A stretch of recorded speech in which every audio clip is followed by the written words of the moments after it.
Season మారుతున్నప్పుడల్లా మీ హెల్త్లో మీరు changes చూస్తున్నారా? అది గుడ్స్ అయినా బ్యాడ్స్ అయినా అని మీకు డౌట్గా ఉందా? సో సీజన్ చేంజ్ అయినప్పుడల్లా మీ బాడీలో చేంజెస్ కనుక మీరు గమనిస్తున్నట్టయితే ఆ changes like cold, cough, fever, headache, sore throat ఇలాంటి చేంజెస్ కనుక అయితే మీ బాడీలోకి ఒక వైరస్ అనేది రావడం జరుగుతుంది. ఆ వైరస్ పేరే ఇన్ఫ్లుయెన్జా. ఇన్ఫ్లుయెన్జా వైరస్ అనేది సీజన్ చేంజ్ అయినప్పుడు ప్రతిసారి మన బాడీలోకి రావడం జరుగుతుంది. సో ఆ ఇన్ఫ్లుయెన్జా వైరస్ని మనం 2 స్ట్రెయిన్స్గా డివైడ్ చేసుకుంటే కనుక ఇన్ఫ్లుయెన్జా ఏ, ఇన్ఫ్లుయెన్జా బి, ఈ 2 స్ట్రెయిన్స్లో జరిగే మ్యూటేషన్స్ వల్ల మన బాడీలో కొన్ని సిమ్టమ్స్ని ప్రొవైడ్ చేస్తుంది. ఇన్ఫ్లుయెన్జా వైరస్ ఇంక్యుబేషన్ పీరియడ్ అంటే అది మన బాడీలో ఉండే టైం ఎంత అంటే 2 to 3 days.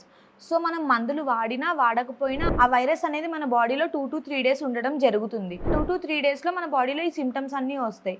సో ఈ సిమ్టమ్స్ని తీవ్రత తగ్గించుకోవడానికి మందులు వాడాలి తప్ప ఆ సిమ్టమ్స్ని ఎలిమినేట్ చేయడానికి మందులు వాడకూడదు. ఈ ఇన్ఫ్లుయెన్జా వైరస్ మన బాడీలో ఉన్నప్పుడు అది ప్రొడ్యూస్ చేసే సిమ్టమ్స్కి మనకి రిలీఫ్ రావాలి. అట్ ద సేమ్ టైం మన బాడీలో ఉండే యాంటీబాడీస్ వాటిని చేసుకోవడం కూడా జరగాలి. సో ఈ రెండు ప్యారలల్గా జరగాలంటే one and only treatment that is homeopathy. హోమియోపతిలో ఈ సిమ్టమ్స్ తీవ్రత తగ్గించుకుంటూ ఆ యాంటీబాడీస్ చేసే పని యాంటీబాడీస్ చేసుకొనిస్తూ ఉండే ట్రీట్మెంటే ఈ హోమియోపతి.